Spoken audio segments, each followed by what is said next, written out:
Sveiki atvykę į kitokias trobas!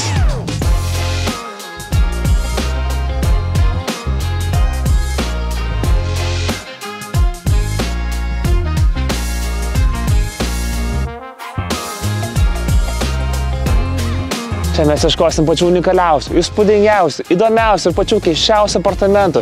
Tai yra nakvynės namų, kur galima apsistoti bent porai naktų. O laidos esmė, kad mes su Ugne nieko nežinom. Nežinom nei kur apsistosim, kur nakvosim, nei ką veiksim, nes Mantas mums yra paruošęs labai daug kvapą gniaužiančių, stebinančių, o kartais nuviliančių pramogų ir patirčių.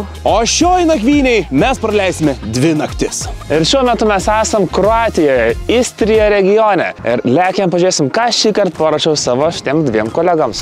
Nu ką, nieks nesitikėjo, bet mes esam Italijoje, ne Romoje, mes esam Puloj, Kroatijoje. Ai, čia galvoti, tikrai suklydai. Ne, aš nekrytantis. Tikrųjų, esam prie pat įspūdingo statinio, vieno geriausiai įsilaikiusių romėnų amfiteatrų, kuris daugelis sienų yra išlikusi nuo 1 amžiaus. Ir mes čia esam ne be reikalo, nes mūsų kitokia troba yra už valandos kelio nuo šitos vietos. Ar turite įtarimų, kas jūsų gali laukti artimiausias 2 naktis? Taip, mano įtarimas. Kažkas neprabangaus ir nefaino. Mano taip pat. Netikiu, kad bus kažkas gražaus, prabangaus. Tikiuosi, kad bus, bet taip tikrai nemanau, kad bus. Nu jo, eilinį kartą nei Ugnė, nei Antanas nežino, kur nakvos, o aš viską žinau. Iš tikrųjų, šį kartą bus, sakyčiau, mes kiekvienoje laidoje kažką sugebam rasti naują. Ar tai koks boksas, ar tai malūnas. Šiaip mes šitose laidose kitokių trobų rodom tiesiog trobus, kurios yra unikalios, įsiskiriančios, įdomios, kažkokios nestandartinės, ar dar kažkokios eusios, ar ten aukštai,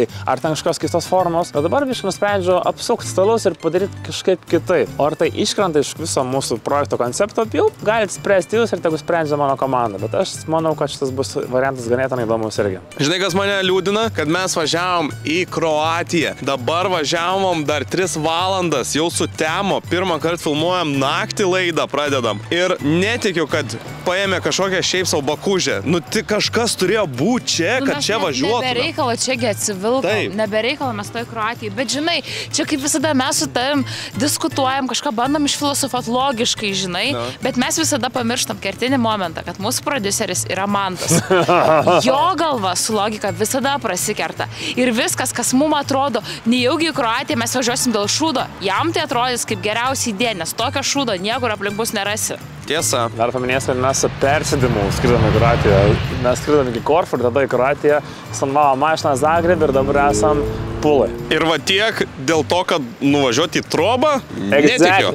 Dėl to, mėlyje, man draugai, aš paskaitysiu keletą atsiliepimų žmonių, kurie jau ten buvo, jeigu jūs nieko prieš. Pradėkime nuo paprasčiausio. Nu, aš nežinau, ar iš Manto jau galima kažko tais gero tikėtis, nes mes su Antanu esam šiaip jau praradę viltį, kad visada bus kažkas gero. Tai žinant šitą pilietį, jeigu praeitą ir užpraeitą kartą mes turėjom uogą, tai šį kartą bus šūdlaivio lygis. Vat aš to ir tikiuosi. Vieta, atmosfera, šeimininkai, viskas taip nuostabu.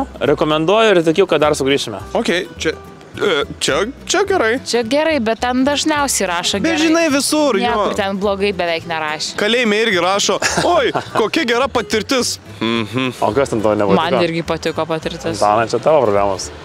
Tiesą pasakius, labai yra sunku spręsti iš pirmų ten, pavyzdžiui, atsiliepimų ir taip toliau, nes ypatingai iš Manto tu niekada nežinai, ko tu gali tikėtis. Vieną tau dieną duoda tenai miegoti televizijos bokšte, kitą dieną tau duoda šūdlaivį plaukti ir miegoti be jokių rūbų ir nieko nesako, kur mes nakvosim. Tai yra sunku ir šį kartą, nesitikiu, kad bus gerai. Nesitikiu. Kažkas turėtų būti, aš neįsivaizduoju, kas, kad jis čia atitempia mus. Puiki, rami vieta. Viskas gerai įrengta, labai švaru, labai geras priėmimas iš šeimininko, kuris mus pasitiko asmeniškai ir buvo itin draugiškas. Sveikinimo gėrimai buvo labai maloni staigmena. Klausyk. Keičia situaciją. Klausyk. Aš dabar negeriu, man neįdomu, jokie sveikinimo gėrimai. Mus domina. Mums iškart papildomas balas. Jau duodu +1 iš tikrai. Dragenos šeimos namas yra labai jaukus. Stop. Kokios Drakulos? Dragena. Kas yra Dragena? Viskas man, žinok, viskas dabar aišku. Nebepatinka. Kas tu žinai? Žinai, kas bus, Antanai, tai, ko tu labai nenorėjai mūsų pilių kelioniai, Drakulos chatos, nes čia bus kokie senų bajorų, žinai, kaip būna, tipo, kur jau nuo 19 amžiaus jie turi šitą, vat, pilai. Bet sakė, švaru, gražu ir dar kokteiliai. Taip, tai ten bus viskas sutvarkyta, bus gražu, bet viskas bus senoviška, spūki, su galimom dvasiom, jeigu tu jom tiki. Nu, tu baig man šitą nesąmonės kalbėti. Ragenų šeimos namas. Tai gerai, leiskit man pratęsti. Čia bus, karočią, raganos namelis ant vištos kojelių. Kažkur jau tai sakiau. Drageno šeimos namas yra labai jaukus ir aprūpintas visais patogumais. Įveda nuotaikingas, vingiuotas ir šiek tiek status kelias. Stilingame pastate 4 žmonėms buvo idealiai patogu. Atskiras miegamasis ir 2 vonios kambariai, virtuvė gerai įrengta, o apatinėme aukštai yra jaukus stalas su suolais. Į senoviškai dengtos terasas atsiveria nuostabus vaizdas. Aplinkoje gausu lankytinų vietų. Mieste į Čiči yra puikus įrengtas paplūdimys su dušais, tualetais ir maitinimo vietomis. Iš visos širdies rekomenduoju šią apgyvenimo vietą visiems. Nebesuprantu. Moderniai, kažkaip skoningai įrengta. 2 vonios, jau, prašau. 4 komfortiška. Mums daugiau nieko, kaip ir nereikia šitam. Vienam galės Bertulis tiesiog dročint. Taip. Ir miegot, jisai miegot. Taip, turės atskirą savo zoną. Taip. Tikrai nuostabus apgyvendinimas pasaulio mažiausiame mieste. Mes važiuojam, ponai ir ponės, į patį mažiausią pasaulio miestą. Čia ta, kur aš šiandien skaičiau, kur 20 žmonių gyvena. Rimtai? Taip.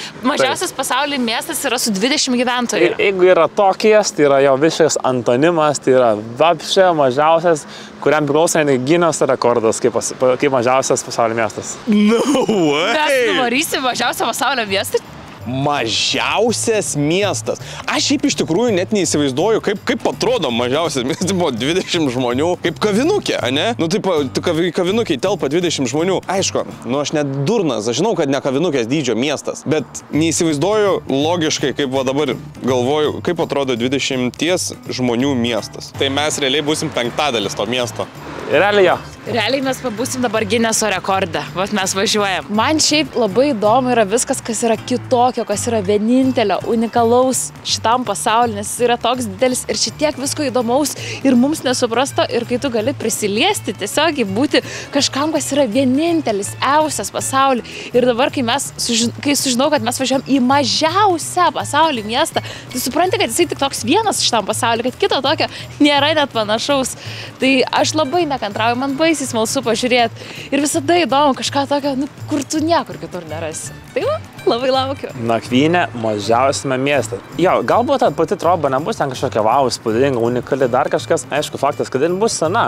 Aš pats dar tiksliai nežinau, kaip viskas atrodys, pačiam labai įdomu, bet faktas, kad mes nakvosim mažiausiame pasaulio mieste, manau, kažkiek tai telpa į mūsų formatą ir man pačiam labai įdomu pamatyti, nes aš buvęs ir Tokijui, kas yra didžiausias pasaulio miestas, su kiek ten turim 5 milijonai gyventojų, o čia 20 gyventojų visą miestą. Mes 3 sudarysim vos ne 1/6 visų gyventojų. Tai jeigu labai užsimanysim, galėsim ir tą miestą kažkaip biškį ten pakreipti savo linkmę, jeigu ten kažkas kažkaip. Tai važiuojam, ko aš čia dar stoviu? Važiuojam!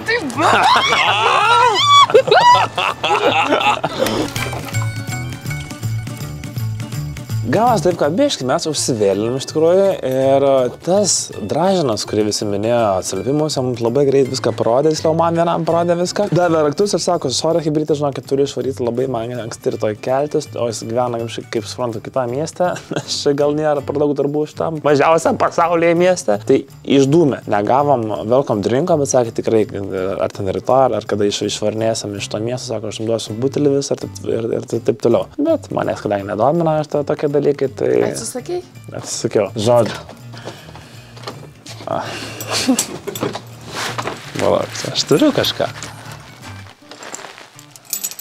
Gal ne iš pirmo karto viskas pavyksta? Čia va, mūsų kriaulė. Dušo nebus. Tai... Ką? Nu, kada seniausiam pasaulio mieste dušai turi būti? Man nepatinka, kad man tas aprodo namus. Aš noriu, kad aprodytų tas, kur išvažiavo. Dražinas išvažiavo, nebėra. Čia yra kanoba, hebrytė. Mes turim kanobą. Kanopa? Čia yra kanoba. O žiūrėk, kaip pirkė kokia. Nu? Žinai, ką man primena? Man primena biškį Australiją vėl. Šiandien jau 2 kartą ir Kuber pėdė, kaip mes miegojom kalne. Galvoj, čia irgi atrodo, kad akmenį išskaptuota. Mums bus šilta, mes turim židinį. aš niekada negalvojau, kad tokie paprasti dalykai mane gali taip nudžiuginti, nes važiuodama čia aš buvau įsitikinus, kad mes miegosim. Kažkas bus panašaus į Zildą, į šūdlaivį, į kokį nors urvą žemėj, nu kažkas va tokio maksimaliai nenormalaus. Ir kai atvažiuoji į kitokias tropas ir gauni tikrai kitokią patirtį, nes pirmą kartą gyvenime į normalią tropą atvažiavom, kur yra viskas aišku, viskas paprasta, kaip bulvių košė su dešrelėm. Ateini ir tau nereikia parintis.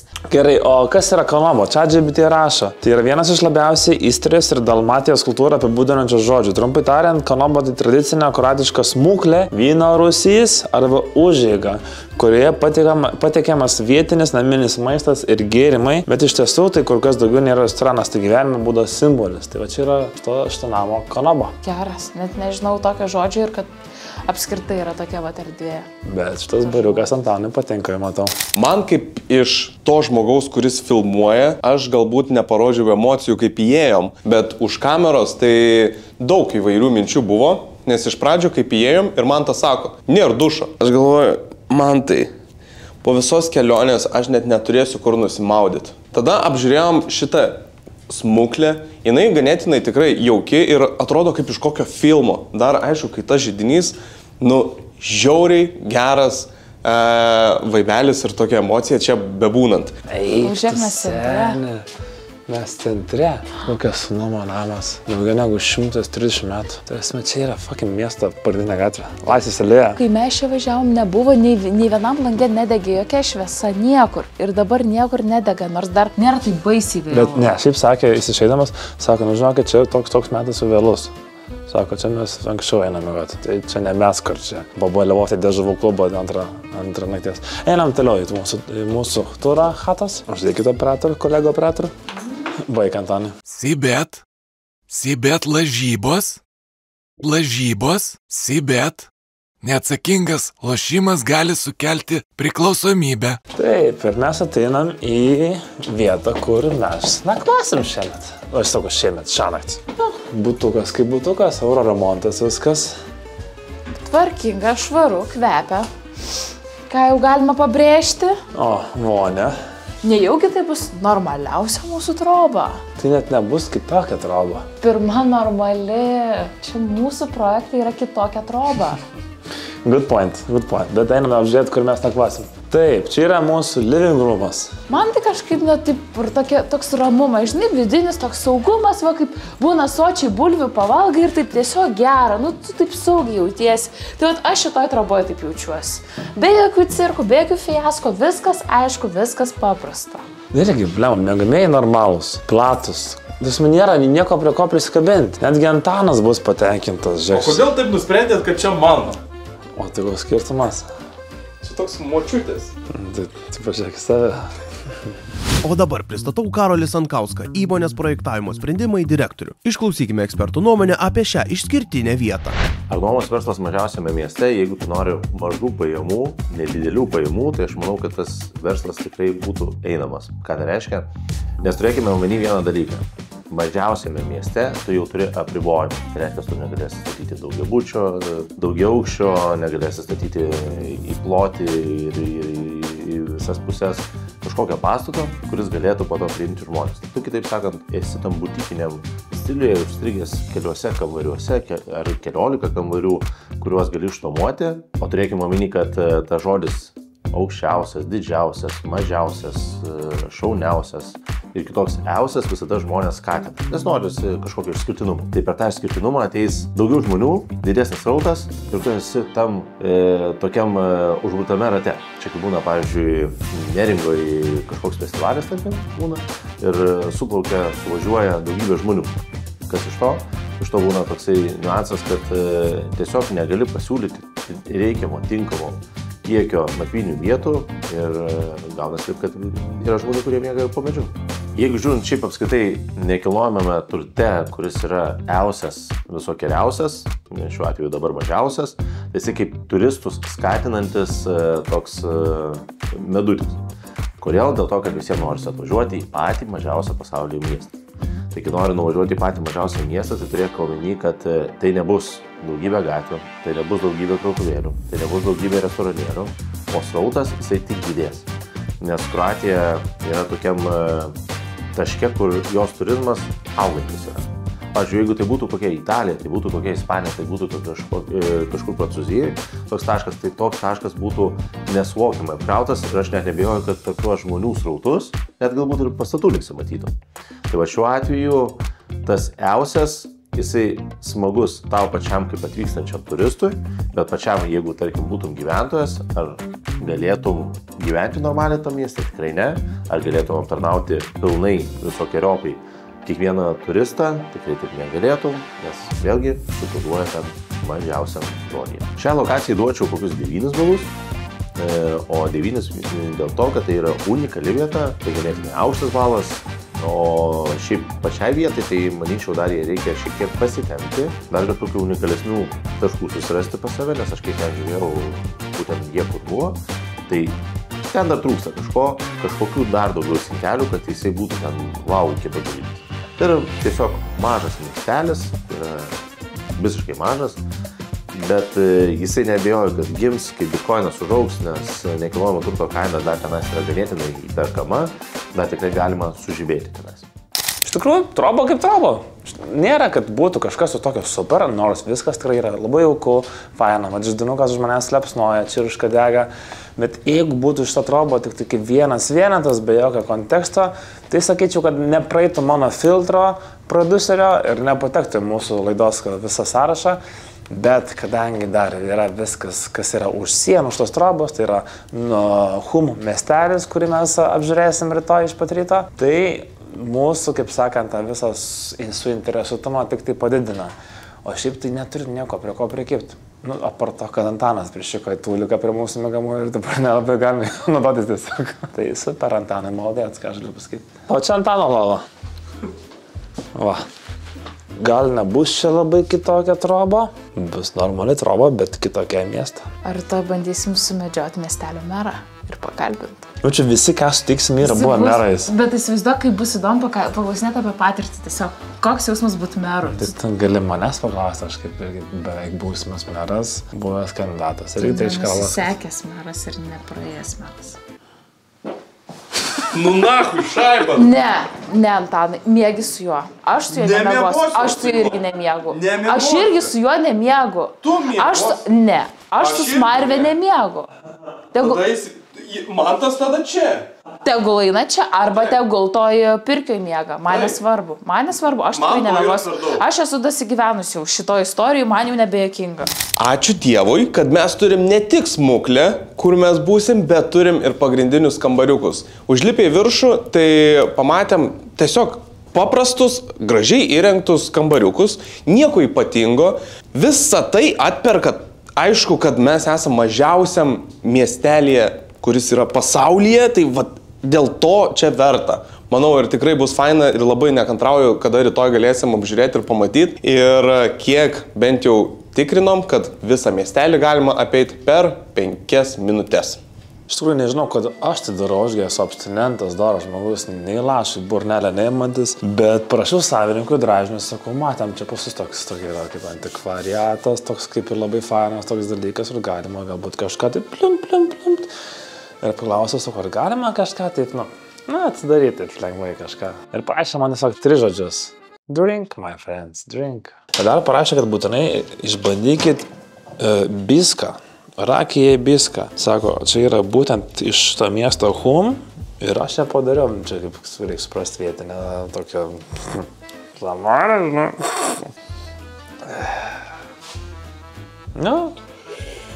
Stipru. Biska is known as a regulator of blood pressure, hormonal disorders and some heart disease. Tai gerai, išbandysim. Biskos receptas tai yra legacy kažkada gyvenusio kunigo Josipo Vidalio, kuris turėjo labai gerą išsilavinimą herbsuose, tai yra augaluose ir žolelėse visokiose. Kunigėlis, kaip sakant, išrado velnio lašus. Ką, manau, reikia miškai apšilti kojas šitam miestelyje. Būkit. Aš linkiu mums visiems būti tokiems kakliems ir tokiems užsibrėžusiems siekti savo tikslo, taip kaip jo siekia šito miestelio gyventojai, kad sugebėjo 20 žmonių ir vis tiek išlaikyti savo miestą su savo meru, nes jie taip nori. Va, ir mes taip galim. Žinok, geriau nei kvapas. Blizgaitytės. Žinok, Antanai, tau tai tikrai bloga žada. Pūsk. Nėra tai blogai. Bet tu jaučiasi šitas žolelės visos.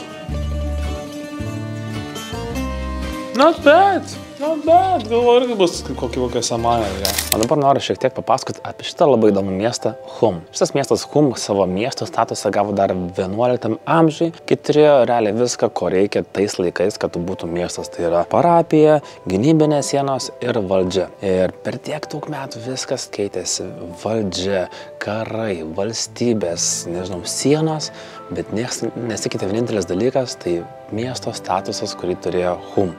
Ir trumpai papasakosiu, kaip čia taip ir nutiko, kad miestelis, kuris dabar turi 20, 30, o kartais ir mažiau, žiemą sumažėjo žmonių skaičius, manau, iki minimumo, vis dar išlaiko miesto statusą. Venecijos Respublikos laikais miestelis buvo per mažas, kad tu jį stipriai kontroliuotum, bet pakankamai svarbus, todėl Venecijos valdžia leido naudoti vietinius įstatymus, turėti savo seniūną ir tvarkyti savo bažnytinius reikalus. Vienintelis jų reikalavimas buvo mokėti duoklę, o ta duoklė turėjo būti vynų arba alyvuogių aliejum.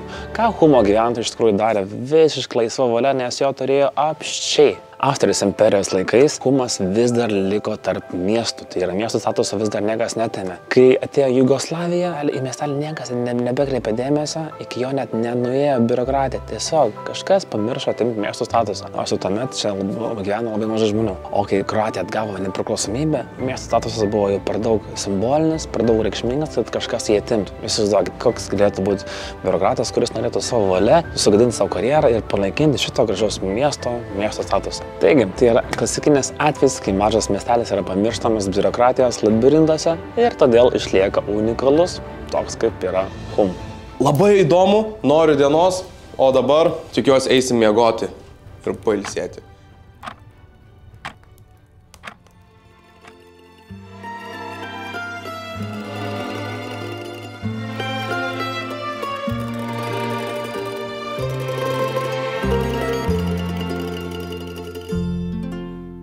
Nu ką, einam į mažiausią pasaulio miestą?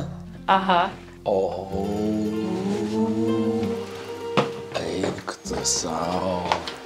Čia mes vakar atvažiavom. Atrodo, kad mes tiesiog esame ant kalno, kažkur kalnuose. Vis dar esame vieninteliai mieste šitam. Nei gyvos dvasios net šuo neloja. Einam pasižvalgyti po mažiausią pasaulio miestą, ką tik atsibūdė. Šiaip miegojom iš tikrųjų skirtinai patogiai. Šiaip viskas buvo ten taip sutemdyta, kad net nesimatė, kad dienos šviesa eitų. Tai biškai pramiegojom, bet kaip sakant, šitą miestą nereikia daug laiko, kad apeiti, 5 užtenka 5 minučių, tai gal daug nepraradom.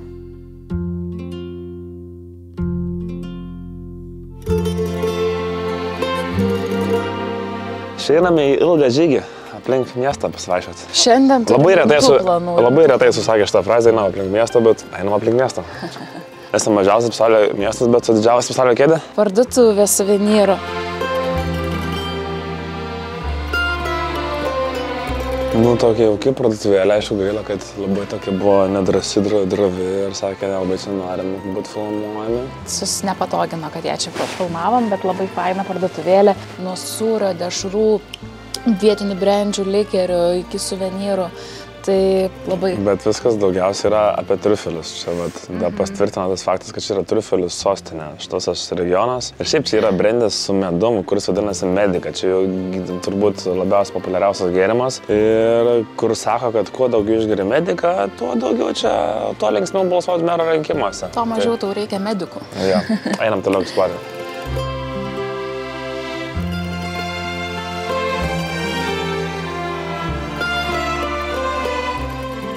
Bet pažiūrėk, koks pastatas įdomus. Kokie balkiai. Oh, okay. The oldest shop. The first Aura shop. Okay. Aura is family distillery and we produce all of this. Nice. So this is the oldest shop and how old is it? 30 years.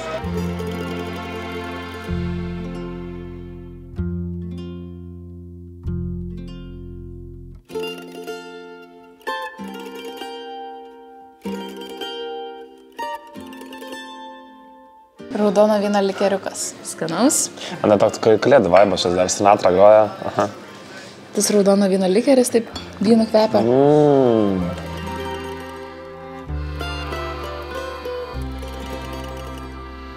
Pavyzdžiui, kainos tai tikrai labai maloniai stebina. Dažniausiai tokiose vietose atrodo, kad viskas bus labai brangu, labai overpriced. O čia, pavyzdžiui, butelis 0,7 pačio unikaliausio čia vietoje gaminamo gėrimo, šito, kurį mes ką tik ragavome, raudono vyno likerio, kainuoja 26 eurus. Nu tikrai adekvatu. Kaip tokiai vietai apskritai. Ką tik pasakė, šiaip, your name is Melita. Melita, kad jinai yra viena iš 23 šito miesto gyventojų ir kad šeštadienį bus Schnaps Festival. Mes tai cancelinam bilietus. Schnaps Festival sounds very good, like.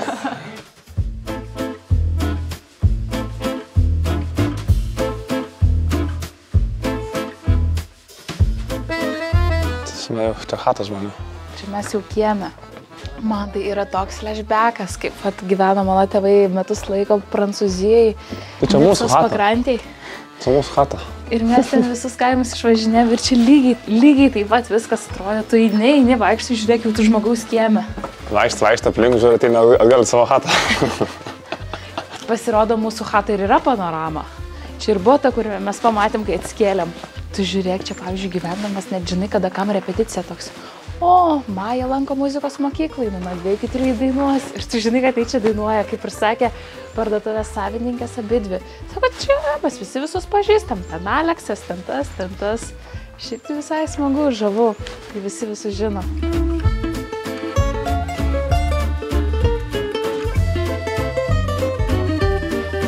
Žiūrėk, čia scena, ne? Toks jausmas, kad čia scena, taip, ir apšvietimas yra. Kaimelio teatras, čia kultūrkė. Kultūrnamas. Geras. Nu, Miestas šventė. Jūs eilė pasirodėt ant scenos. Eglutė skarota, eglutė žalia, veškutė gauruota, jie lanko šile, jos liekna kamieną, stuksena geniai, naujų metų dieną ją puoš mokiniai. Šaunuolė! Jei! Nusilenk žiūrovams.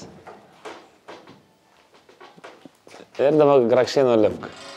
Sakė, pripetavom. Labai čia. Žiūrėk, parduoda namus. Parduoda. Perkam namus mažiausiam pasaulio mieste. Lokacija tai...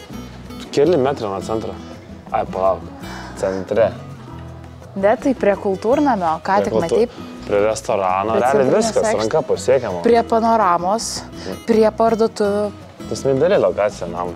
Nusiperkam chatą mažiausią pasaulio miestą ir atidarom klubą. Jaučiu 3 arba stripaką. Miesto bažnytėlė. Viskas čia paprasta. Maža, gražu, prižiūrėta ir šilta. Sugalvojau, už ką uždegiai? Sugalvojau. Už ką? Negaliu sakyti. Bet dar galėtų uždegti. Tu norim susimušti bažnyčioj? Nenorėčiau. Tai baig.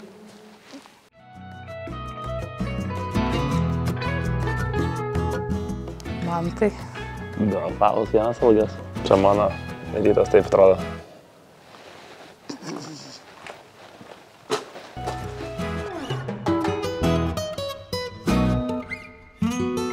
Užklydami dirbtuvės vietinio menininko ir matuojame šiuo metu vietinę juvelyriką rankų darbo.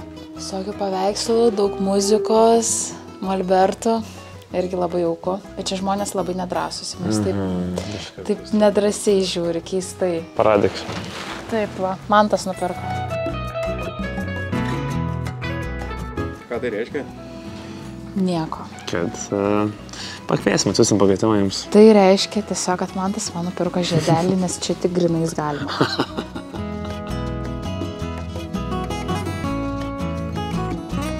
Mūsų miestelė mums buvo per maža, nes jie apėjom per 5 minutes, tada atvarė pasisvečiuoti į kitą, tai yra Motuvan.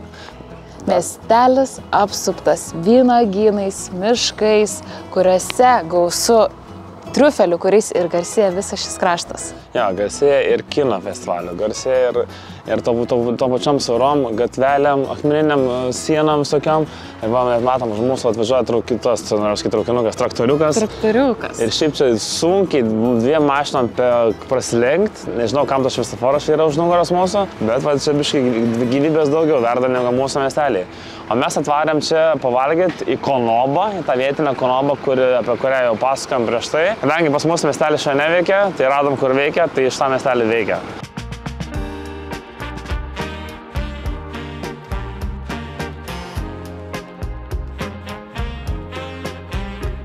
Vau, kaip gražu.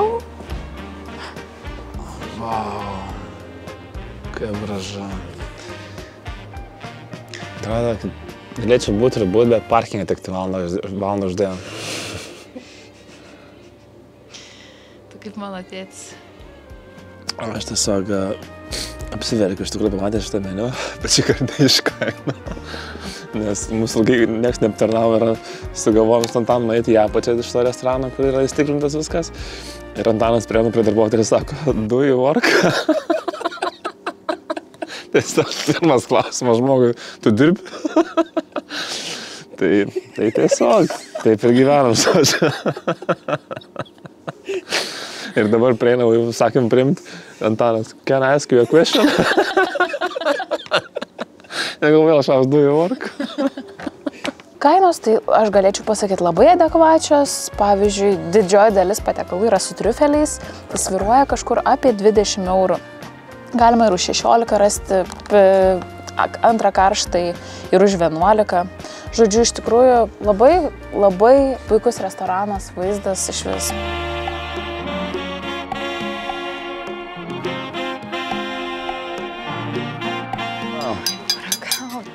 Šiaip tai skamba ne kaip, bet čia yra mūsų pusryčiai ir pietus viename. Kadangi mūsų Konoba buvo uždaryta, radom kitą. Skamba netgi labai kaip, nes valgysim naminius vietinius makaronus su vietiniais triufeliais ir grietinėlę. Ir man visai keista. Pagal vietinės tradicijas paruoštas kalakutas.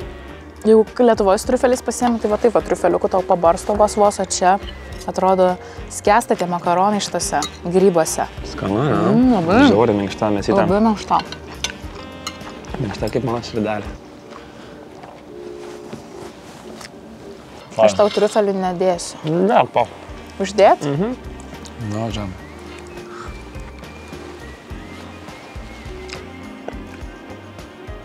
Nu. Ne tavo. Arbatos padelis. Čia gražu. Kokios spalvos geros, rudeniškos tokios. Kaip makaronai? Tai va, dar šiandien varysimės į nacionalinį parką po tam. Varysim paplaukti. Spjauk, aš nematau. Nes kaip skanas. Nu kaip, ne mano rats padelis. Man čia toks San Marinas visiškai. Nežinau, kas esate buvę San Marine, bet man čia labai primena tiesiog miestas, šalis ant kalvos. Ir kur tu varai, visokios lauko kalnukas, visur atsiveriam, tiesiog įspūdingas vaizdas. Ir šiaip San Marinas, ir kaip būtų keista, patenka mano top 10 aplankytų valstybių.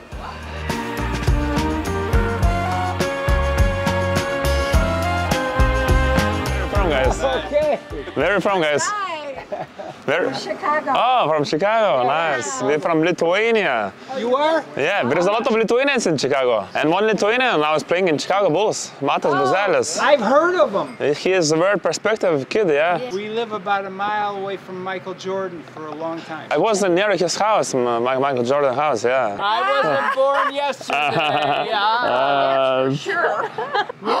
You're right. Him? Yeah. No, that's you. Yeah. Look at him. Yeah. With a hat on. Yeah. Jeigu čia kažkaip šitas susisės su Ugnės sėkme karjera, čia bus wow. Čia bus labiausiai random dalykas gyvenime, kuris galėtų šiaip... Bet įsidai, tu ieškai tokių kontaktų Los Andželo, žodžiu, viškai kokį kontekstą, mes stovim čia, prieina žmonės kažką, tipo hi-ha-ha, su kažkur jūs esat iš Čikagos, sakau, Čikago daug lietuvių gyvena, sako, mes gyvenam netoli Michael Jordano hatos, aš sakau, aš buvęs per Michael Jordano hatos vartų, sako, negali būti, neapgausi mūsų, parodžiu fotkę, okei, rimtai, tipo. Sako, tai va būtum paėjęs šiek tiek į dešinę, ten mūsų namas, kitą kartą atvaryk iki mūsų ir mes su jais taip susibičiuliavom. Apsikėtėm kontaktus, aš turiu Facebooką, pasiėmė mūsų kontaktus, pamatė, kad iškai turim followerių, čia mūsų nusifotkino, sako, jūs tikrai būsit famous, Ugnė pasakė, kad varys į Los Andželą, nes gavo aktorės vizą, sako, prašyk mano pusbroliui kažkokiam Zamui, Zakui, ten kažką. Jis turi filmų kompaniją, ką tik filmą išleido ką tik filmą padarė, būtinai parašyk. Tiesiog per porą minučių toks collaborationas gaunas.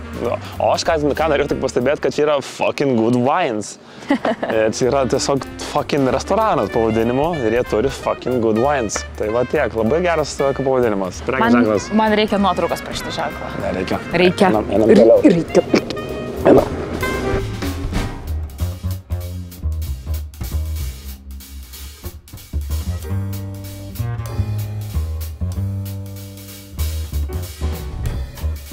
Kartais būna, kad ieškau visokių veiklų per ChatGPT, kartais per visokius interneto puslapius, o čia yra vienas iš Airbnb experience. Ir dar kas yra dalykas, kad jeigu ne šiandien, tai šito experience'o nepatirsim, nežinau, visą žiemą ir tik tai gali būti balandžio 1 kitas epizodas dėl to, kad baigėsi sezonas, ateina ir čia žiemoji Kroatija. O kas bus, dar negaliu visai sakyti, nes Ugnė staigmena. Tai ką aš čia stoviu? Aš ką pakomentuoti turėčiau, bet nelabai yra ką komentuoti. Tai tiek kaip visada, kad aš nieko nežinau. Bet bus kažkas ant vandens ir plaukėsim. Ir dar gali būti, kad visai neužilgo sutems, o mes vis tiek plaukėsim. Primena šūdlaivį. O žmogui kainuoja tokia pramoga 100 eurų. Taip kad visai nepigus malonumas. Ko tikės? Labiausiai galiu pasakyti, ko nesitikiu. Labiausiai nesitikiu bandant šitų lenčių jokių. Labiausiai nesitikiu, kad bus plaustas be motoro. O tu matai? Šitas? Mes šėjolas plauksim? Ne. Ne.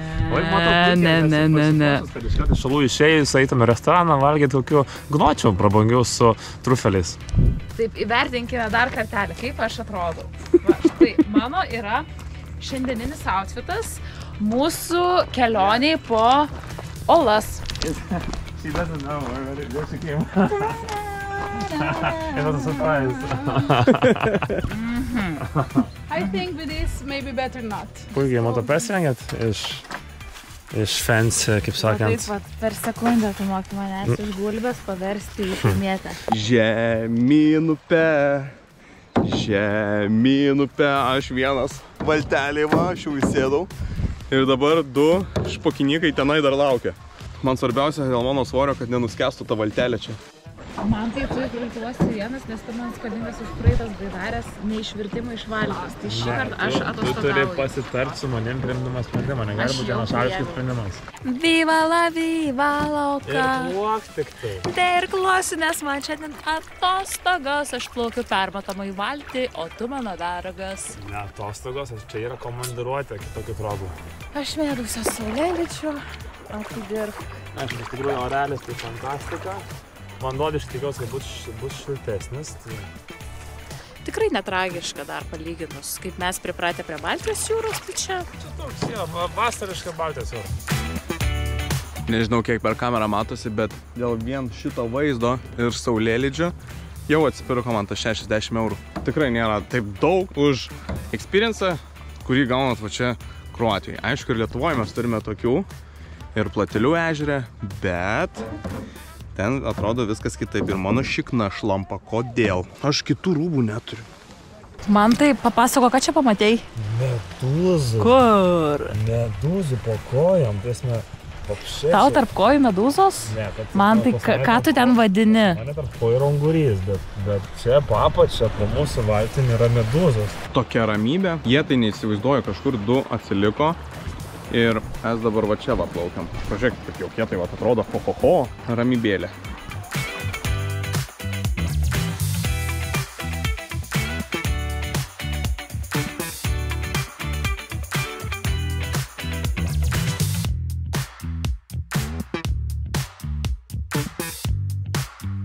Šiaip tai tokia biški, sakyčiau, apgavystė, šiek tiek skemas, nes ten fotkės atrodo žiauri, kad čia mes purvus landėsim, čia viskas bus gražiai apšviesta, čia tipo ir, čia iš tikrųjų bus labai įspūdinga.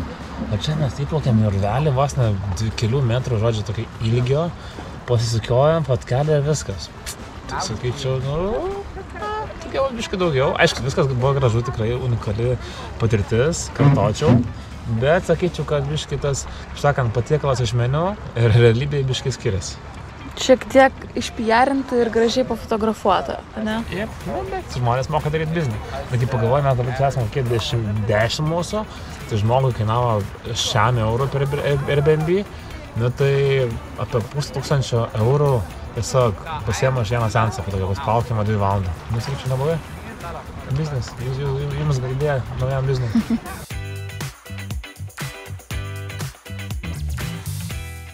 Klausyk. O gal piški? Nu davai, man tas pyks. Nu nepyks, jis net nemato. Nu davai. Hebra, aš filmuoju.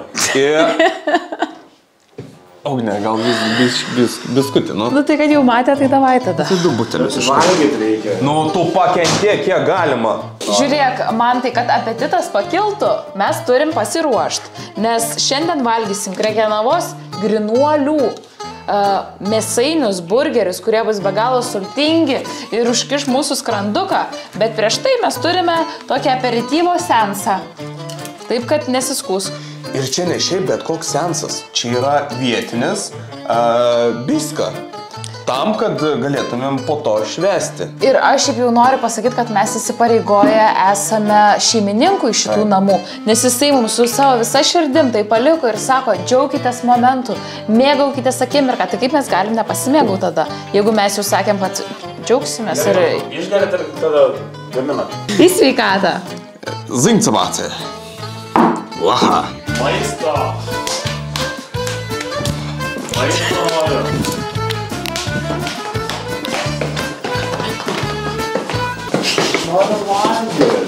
Ugne, ar tu pasiruošus pagaminti? Pasiruošus. Ar pagaminsim burgerių? Pagaminsim.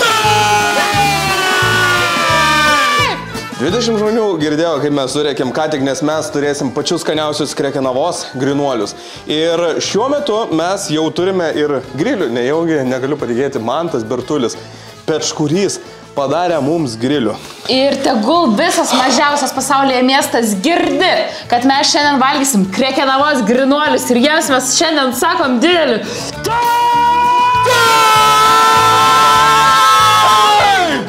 Ir Mandai, kaip tu ir reikalauji, viskas bus labai greitai. Nes šitie Krekenavos burgeriukai jau yra, kaip sakoma, pamacevoti, pamarinuoti ir juos reikia išimti iš šių pakuočių ir dėti ant griliuko. O juokingiausia yra tas, kad mes su mūsų kolektyvu kiekvienai kelioniai išbandom vis kažką naujo iš Krekenavos. Kai nežinai, ką valgyti, rinkis Krekenavos burgerius, nes niekada neprašausi. Šiaip galėčiau ir tokį valgyti. Kaip skanu. Vaikeli. Kaip čirška mūsų krabo pačiai. Aš dikduosiu, vat, paklausykit. Na, gal Krekenavos burgeriukai čirška, reikia pačiečkavoti daržovių, kad viskas būtų su...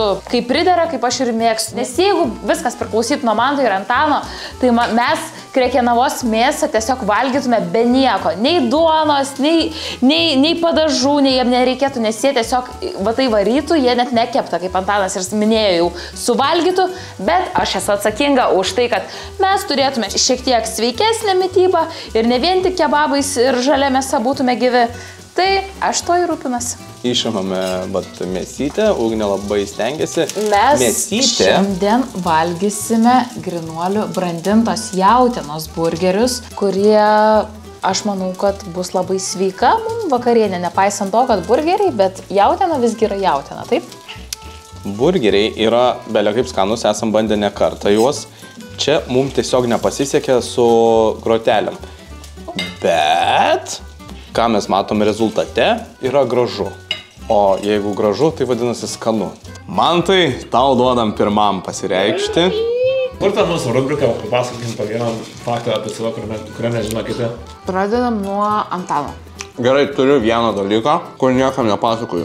Būdamas mokykloje, buvo tokia kažkokia parduotuvėlė nedidelė ir labai visi norėdavom ten nusipirkti tokius purškiamus saldainius, nu ten tokie rūgštus būdavo. Galėjau nusipirkti, bet kažkas iš mūsų draugų sako, tai ten lengva pavogti. Tai aš žodžiu nuėjau su striuke, prisivogiau ir prisikišau čia po striukę ir tipo labą dieną, viso gero ir išėjau apsivogęs. Viską surijau su saldainius ir taip toliau ir man buvo tokia gėda, visą naktį griaužiau save. Kitą dieną po pamokų nuėjau, prisipažinau, kad pavogiau. Jai sakau, aš pavogiau ten tą ir aną, prašau pinigus ir man tokia buvo gėda, bet aš prisipažinau ir jinai tipo sako, mačiau, kad pavogiai.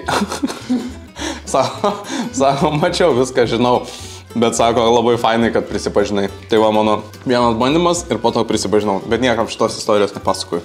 Tai gerai, aš tada panašią istoriją su vagyste. Aš esu irgi kartą pavogęs, nežinau kodėl. Iš Kaziuko mugės Šiauliuose, kai buvau irgi piplys, tiesiog ėjau ir pagalvojau, blembo, čia tipo lengva pavogti ar nelengva pavogti kažkodėl tipo. Smėlio laikrodį tiesiog kažkaip mažą. Ir tiesiog ėjau, paėmė ir nuėjau ir galvojau, what the fuck, kodėl aš tai padariau, tai va. Bet parsinešiau namo, neprisipažinau. Ai, neprisipažinai? Ir dar ilgai buvo pas mane. Aš nežinau, ar mano mama žino šitą istoriją, ne, tai atsiprašau mamą, jeigu pamatysi, kad tavo sūnus yra... Kaip ten tai yra? Kleptomanas? Kleptomanas, nu. Kad jau mes taip apie vagimo istorijas, nu tai tada aš irgi prisidedu prie to pačio gėdingo. Ir aš šiaip esu darželį iš savo darželio draugės nufyrinus tokį žiedą, kuris būdavo prie žurnalo Priedas. Ir aš atsimenu, tiesiog man jisai buvo žiauriai gražus, plasmasinis žiedas, kuris kainuoja kokius 5 centus. Plasmasinis žiedas su tokiu briliantu mėlynu, kurie būdavo Barbė žurnaliukose. Ir aš atsimenu, aš tiesiog o jinai atėjo tą darželį, taip pasididžiaus tą žiedų ir tada aš jį nufyrinau per pietų miegą. Čia žiauriau tikrai negu laikrodis. Nes jinai tiesiog taip džiaugiasi tą žiedą, aš galvoju, aš irgi noriu jo pasidžiaugti, aš tada jį nufyrinau, parsinešiau namo. Ir aš atsimenu, užsidedu aš tą žiedą, tiesiog žiūriu jį, va taip gražiuosi. Ir mano močiutė, jinai kažkur ten už kampo lygina, jinai nemato manęs. Ir aš žiūriu į tą žiedą, močiutė lygina ir aš sakau, močiutė, o čia labai blogai yra vogt. Ir močiutė sako, nu labai blogai, negalima vogt. O tu kažką pavogiai? Ne, tik klausiu, aš tik šiaip domiuosi, ar blogai. Sako, nu nereikia vogt.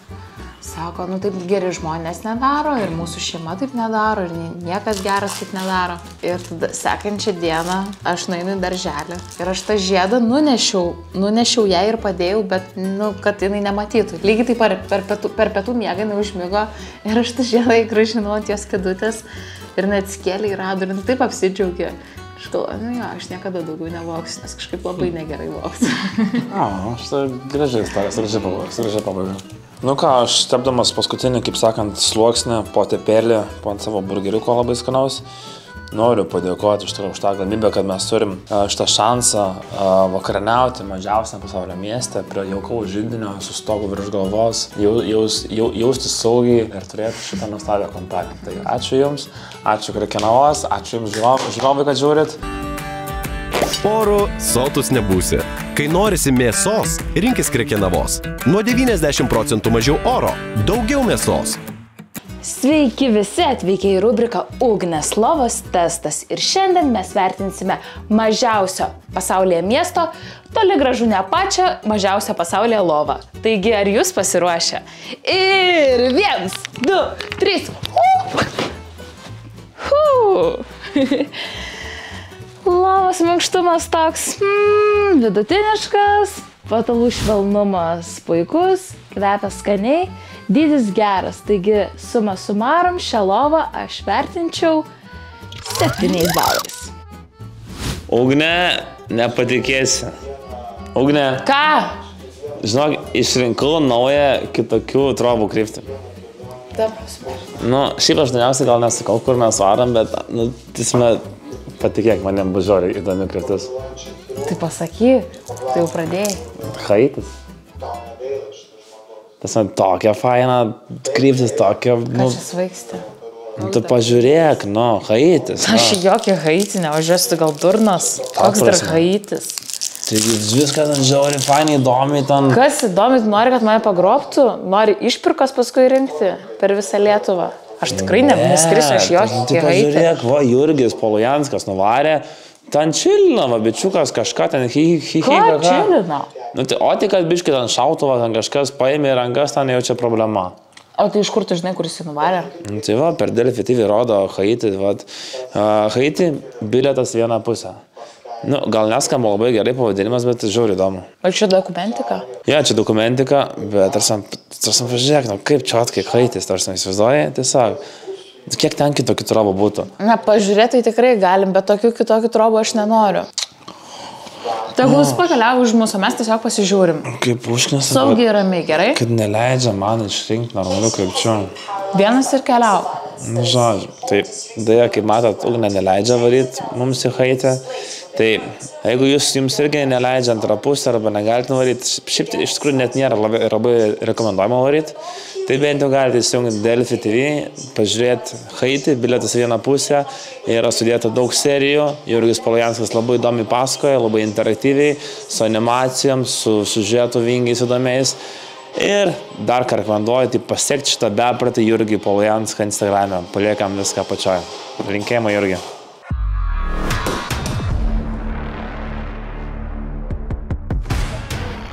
Skurdas, korupcija ir ginkluotų gaujų siautėjimai.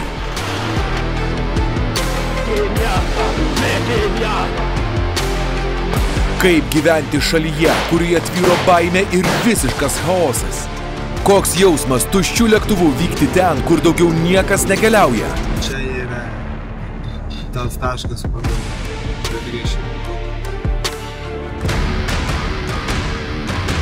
Išskirtiniai įspūdžiai naujame dokumentikos cikle Haiti. Bilietas į vieną pusę.